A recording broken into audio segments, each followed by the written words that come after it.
The strangest drama unfolded in the car world this past week, and it actually came from Mecum Auction House. Here's what went down. So a bidder was going after a 56 Continental. He throws his hat in the ring, the price climbs to $31,000, and then bang, the auctioneer drops the gavel and says sold. Normally, that's the end of the story, but not this time. Instead of wrapping it up, the bidding keeps going here. The auctioneer backpedals, saying that the sale isn't official until, quote, the hammer drops and the auctioneer announces sold, end quote, which, let's be real, the way he says this comes across as extremely condescending. Were you here for the morning announcements?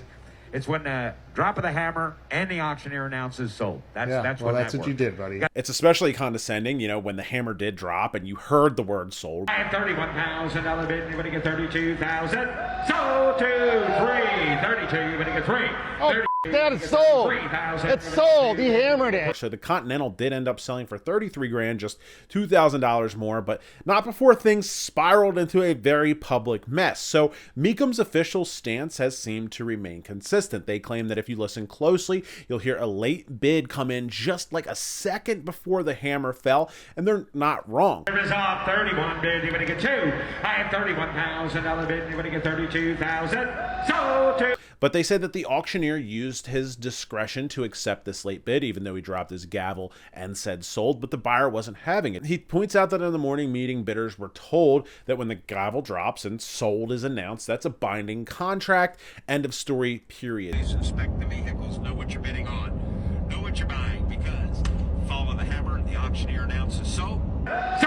Ownership transfers into then your vehicle. To make things even juicier, multiple lawyers have reportedly reached out to represent the bidder pro bono, but so far he says he doesn't plan to sue. Now, Mecum does have fine print in their terms that basically says it's the auctioneer's call, and what the auctioneer says is final and non-appealable. Here's my take. I get that Mecum's job is to make money and maximize their hammer price, but if the hammer drops and sold is called, then the sale should be done. End of story. That's why it's called a hammer price. So as a business owner, of course, I don't own a business as big as Mecum, but to me, it seems like every business has these places where they could potentially squeeze a little bit more money out, but at the end of the day, definitely not always worth it. Like here, it feels to me like they're dragging this guy through the mud over 2 grand and basically a technicality, which is not a great look for a business who thrives off of drawing in more bidders and sellers. Something like this could potentially deter them in the future. I have to say, if I was the owner of this business, it would have to click to me at some point that fighting over this is just a bad look, especially with the way that it's blowing up online right now. For a company of Mecum's size, offering this dude some sort of credit towards a future purchase certainly